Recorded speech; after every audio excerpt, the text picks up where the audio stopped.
Are you the oldest in your family? The youngest? The middle? An only child? How do you think that's affected your personality? And what does birth order have to do with different types of buyers in your business? Welcome to Market Like a Parent and Parent Like a Marketer, where we explore the connections between parenting and marketing and what one can teach us about. Examples of marketing and parenting pop up all the time in daily life. Without us even realizing it, we are marketing to our kids all the time. The sandwich that they don't think they should eat. Ooh, it doesn't have what I want on it. Ooh, you forgot to put olives on it. Well, how do you sell that sandwich to your kid? We are constantly making parenting decisions and marketing decisions that we can learn one from the other. I'm Danielle Weil, founder of DW Copy, creator of Launchflow. I've got 4 kids, ages 5 to 15. I live on a kibbutz in Israel. It is a small community of 100 families. It really is just like a village. And in my business, I have helped as a copywriter, launch strategist, and marketing expert. My clients make over $100 million over the course of my 20-year career. Now let's dive into birth order and buyer types. If you have more than one kid, you've probably noticed that they are very different from each other. Very different. And if your first 2 kids are anything like mine or like me and my sister, they are polar opposites. Now, it's always interesting to me how that happens. Nature or nurture, right? Same gene pool, different combinations. Does birth order play a role? Family dynamics? Outside events? What is it that makes us who we are and makes our siblings in the family so different? We're all our own people, and it's so interesting to me to see my own kids, how they are so different within themselves, to see the similarities, to see what they've gotten from us, what they've gotten from the environment, and what is completely their own, their personality, their soul, their unique humanness. It's really amazing. There are things that my kids do that I can say, well, I don't know where that came from. It might be a few generations back, who knows? It might be something that's solely their own. The point is, you probably don't parent those kids the same way. We can't. We automatically adjust how we react, how we speak, the things that they need, how they need to hear things to their strengths and their struggles and their unique personality. How do we handle messy emotions? How do we know when and how much responsibility they can handle? That is individual to each kid. I've got one that got my hangry, that when she gets hungry, oh boy, she's got a very quick temper. She feels like the world is falling apart. And we have learned over the years in her instruction manual that when that happens, the first thing we say, hey, did you eat? Let's eat something. I've got another one who, on the outside, everything is fine. She's got a smile for everyone. She's always looking out for others. And if something is bothering her, we generally won't know. She'll retreat into her shell. A little bit like a turtle. She goes inward when she's struggling with something. And it takes a lot of silence, patience, holding space, conversation to actually get to what's bothering her. Whereas I've got another kid, you know right away if something's bothering her because she will shout it to the entire world. Very different, and very different ways of helping and guiding those kids. And if you're a parent, you know they don't come with an instruction manual. They don't come with a guidebook. The guidebook is built and compiled along the way as you get to know them. I've got new nieces and nephews that are babies. And it's interesting to watch as an aunt and see my siblings go through that experience because I haven't had a baby in about 5 years. But that newborn stage of learning their cues. Oh, this is what happens when she gets hungry and she really likes to sleep this way.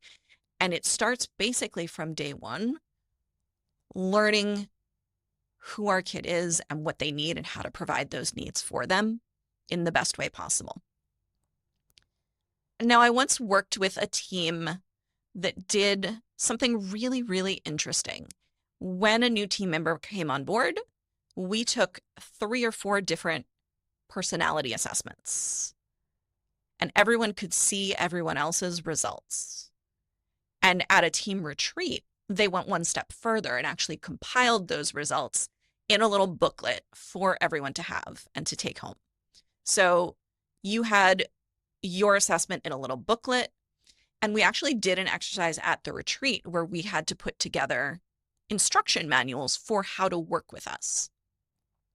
Our likes, our dislikes, our preferred communication, our preferred learning modality, things that you needed to know about how to work with Danielle.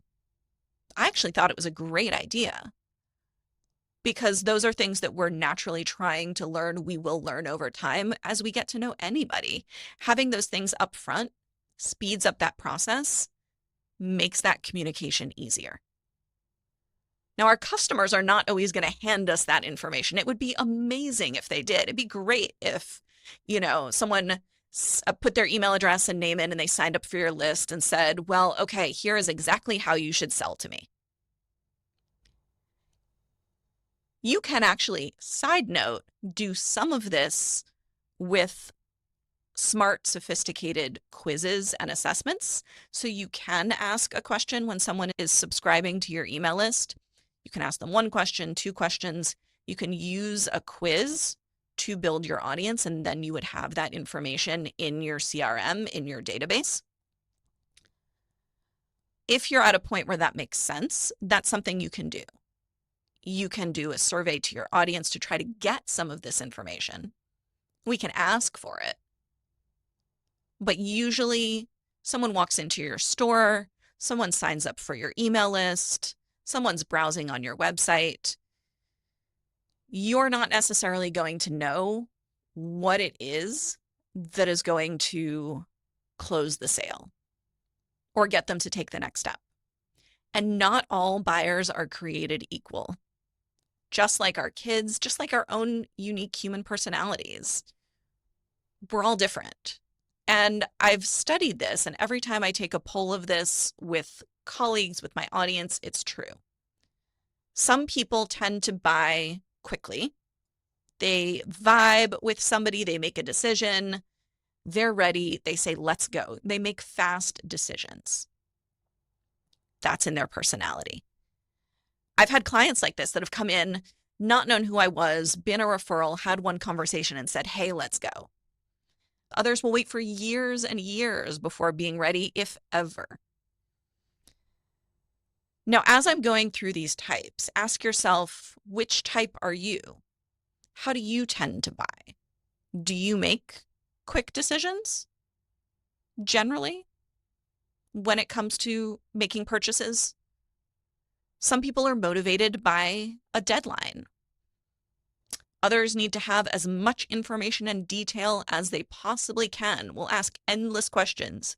Will read every word of your website in order to feel secure in moving forward. They need to have all the details, all of the information. They need to know exactly what's going to happen when. They need to have all their objections answered. Some want to see stories of others like them. Others are more convinced by reviews and ratings. And when I've asked this question to groups of people, I am constantly reinforced that there really are these different types of buyers. Now, I am a person who needs to have a lot of details. I don't make those decisions quickly. I'm a little bit risk averse when it comes to making decisions and investments. If it is the absolute right thing and I feel confident that I have all that information, that's when I can say yes. Some people don't even need to know all the details. They just see the benefit, see the promise, like the thing, like the person that they're talking to, and say, yes, I'm in. So there really are these differences. And the more that we're aware of them, the more we can address them in our marketing. So generally speaking, there are 4 different categories of buyer types. We've got our fast deciders. We've got our detail-oriented people, the ones who need all of the details and the information. We've got the ones who are more people-focused. Yeah, show me stories of people like me, or they resonate with the person. And then we've got our procrastinators, and there will be some overlap for sure. There will be some who make decisions in multiple ways. Methodical people who are also procrastinators and will wait to the last minute. That tends to happen. And you won't know who is who in your audience. So unless you are dealing with customers in person, one-on-one, or having conversations, you won't know who's going to buy how, which means that you need to create content for each one separately. 4 different types of messaging, 4 different types of content. Something exciting for the people who like to make fast decisions. Reward them for being those fast action takers and leaning into their impulses and their instincts. Make sure that you provide all of the details about your offer and your product. Answer all the questions, address all the objections on your sales page, in your social content, wherever you are putting yourself out there. Make sure that you always address the questions that might come up, the FAQs. Make sure that those detail-oriented people have the information that they need. Now, for your people-focused buyers, make sure that you're telling stories. Make sure that you've got reviews, testimonials. Make sure that you've got people that they can look at and say, oh, yeah, this person is like me. You can ask your customers to create user-generated content using your products. And they'll see, oh, that's someone like me who's using it. The person-to-person connection is powerful for these people. So make sure that you are also telling those stories. Make sure that you're including those reviews. Make sure that your people-focused people see themselves in the stories that you're telling about your products. For your procrastinators, make sure that you've got deadlines for things. Make sure that there is a really good reason, whether it's a deadline, whether it's a quantity limit, whether something is exclusive, or even just an emotional reason for them to take action now, for them to say yes now, for them to do something now. What is the why now reason?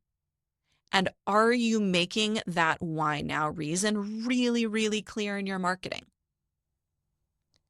Have you articulated what happens if they don't take the action? What will they miss out on?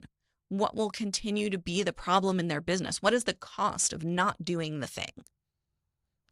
And so deadlines and why now, that's what will speak to your procrastinators. We know instinctively that each of our children needs something else from us. They're different people. We see it. We live with them. We grow with them and see their needs develop and see their personality develop. It's one of the most rewarding things, I think, as a parent, to watch your child grow and develop and see the differences between them. Now, as marketers, we sometimes miss that because we're not always connecting, especially if you have an online business, you're not always connecting with the person on the other side. You have a name and an email address. You have very little information about that person. You don't have as much time to develop the relationship. And if you want to be able to develop that relationship, knowing that not everyone thinks in the same way as you do. Not everyone buys in the same way as you do. Not everyone consumes information in the same way as you do. And knowing how to create that diversity in your marketing so that you are speaking to the people in your audience in the way that they need to hear it, with the information that they need that's going to make them excited and secure and safe to take the next step with you. We do this naturally as parents, so let's do this consciously as marketers and business owners. Until next time, I'm Danielle Weil. Let's go out there, market like a parent, and parent like a marketer.